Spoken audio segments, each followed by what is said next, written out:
আওয়ামী লীগের আস্তানা, আওয়ামী লীগের ঘাঁটি যেগুলো আছে সেগুলো ভাঙতে হবে। মানুষের অধিকার ফিরিয়ে দিয়েই আবার আমরা ঘরে ফিরে যাব।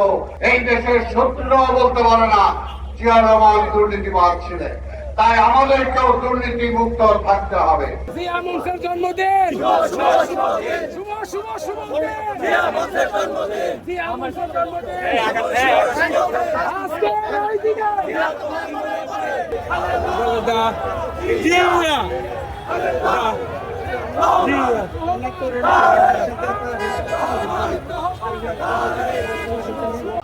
তাদেরকে আইনের আওতায় আনেন, আপনি সময় নিয়ে সংস্কার করেন, কোনো আপত্তি নাই। পরিষ্কার কথা বলতে চাই। আর জিয়া মঞ্চের ভাইদেরকে বলবো, আমাদের নেতা তারেক রহমান নির্দেশ দিয়েছেন শান্তির সাথে শৃঙ্খলার সাথে আমাদেরকে যার যার এলাকায় অবস্থান করতে হবে। কোনোভাবে দলের গায়ে কোনো আচরণ লাগুক সেটা আমরা কোনোভাবেই সহ্য করব না, এটা আপনারা খেয়াল রাখবেন। পাশাপাশি সরকারও বলবো, আওয়ামী লীগের আস্তানা, আওয়ামী লীগের ঘাঁটি যেগুলো আছে সেগুলো ভাঙতে হবে।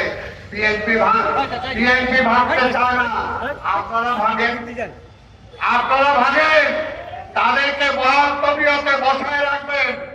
তারা সোনারগাঁ সেরা চলে বৈশাখ ষড়যন্ত্র করবে আর বলবেন বিএনপির দিকে আমরা খেয়াল রাখতেছি।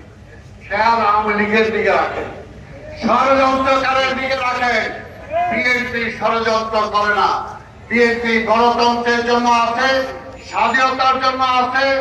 বিএনপি সেই লক্ষ্যে আগেও মাঠে ছিল, এখনো যে পর্যন্ত গণতন্ত্র প্রতিষ্ঠা আবার ফিরে না আসবে, আমাদের স্বাধীনতাকে আমরা সুদৃঢ় করতে না পারবো, বিএনপি দেশনেত্রী বেগম খালেদা জিয়ার নেতৃত্বে, আমাদের নেতা তারেক রহমানের নেতৃত্বে ইনশাআল্লাহ আমরা মাঠে আছি, থাকবো।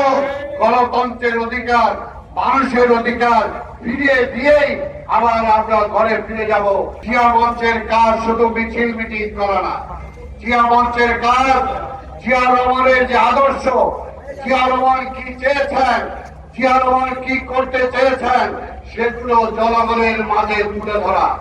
নিজেদেরকে জিয়ার মতো একটা আদর্শ সৈনিক হিসাবে নিজেদেরকে গড়ে তোলা। কোন দুর্নীতির সাথে সম্পর্ক না রাখা, কোন অবৈধ কাজের সাথে সম্পর্ক না রাখা। জিয়া রহমান যা ছিলেন, এই দেশের শত্রুরাও বলতে পারে না জিয়া রহমান দুর্নীতিবাদ ছিলেন।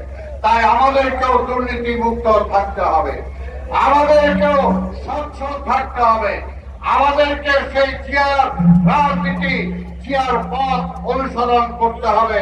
তাহলে আমরা জিয়া মঞ্চের একটা গর্বিত সৈনিক, একটা গর্বিত সন্তান হিসাবে আমরা দাবি করতে পারবো।